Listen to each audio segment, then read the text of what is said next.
Puluhan kerbau milik warga Kelurahan Kandang, Kecamatan Kampung Melayu, Kota Bengkulu mati mendadak dalam kurun waktu seminggu terakhir.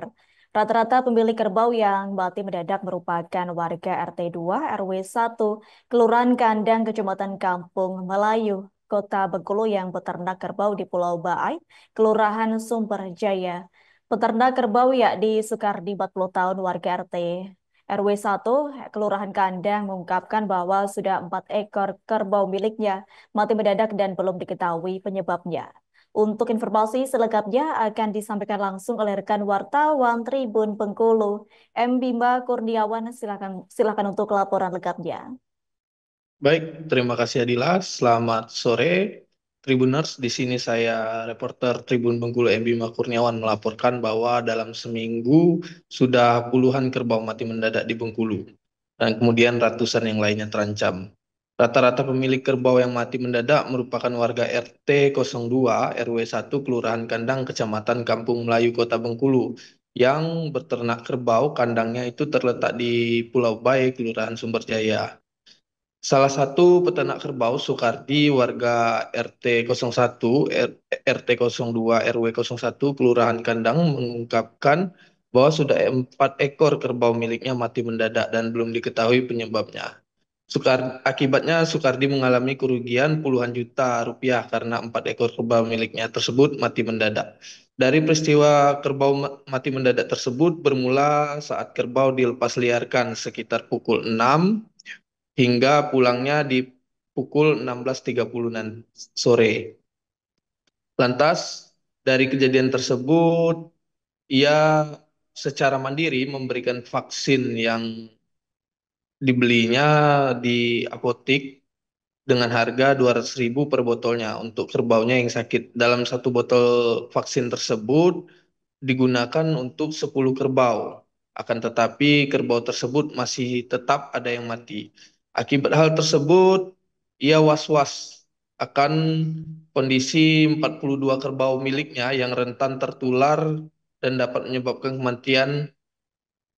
kematian kerbau yang bertambah. Adapun ciri-ciri gejala kerbau yang diduga kuat terjangkit virus tersebut itu yaitu ingusan, kadang termenung dan mulutnya ada yang berbuih dan ada yang tidak.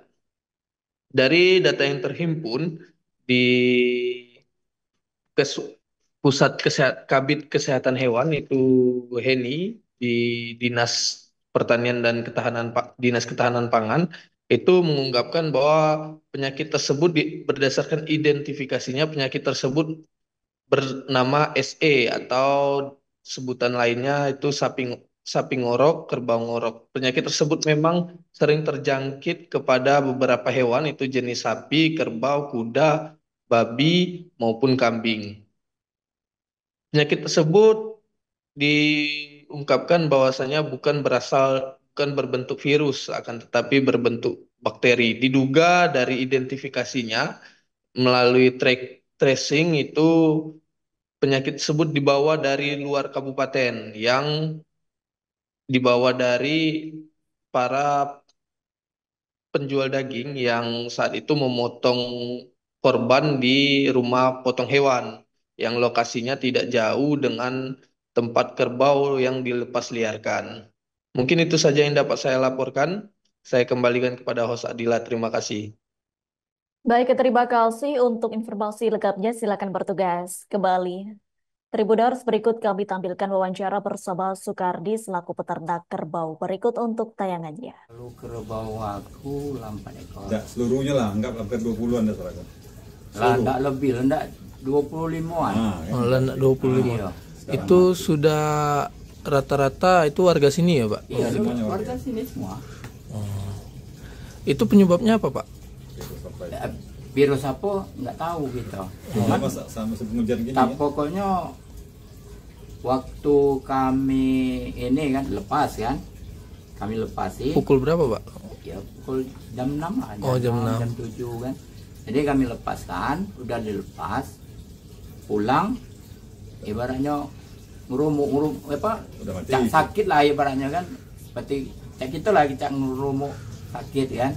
Tahu kita vaksin ini, kita tahu besoknya tidak tertahan lagi. Download Tribun X sekarang, menghadirkan lokal menjadi Indonesia.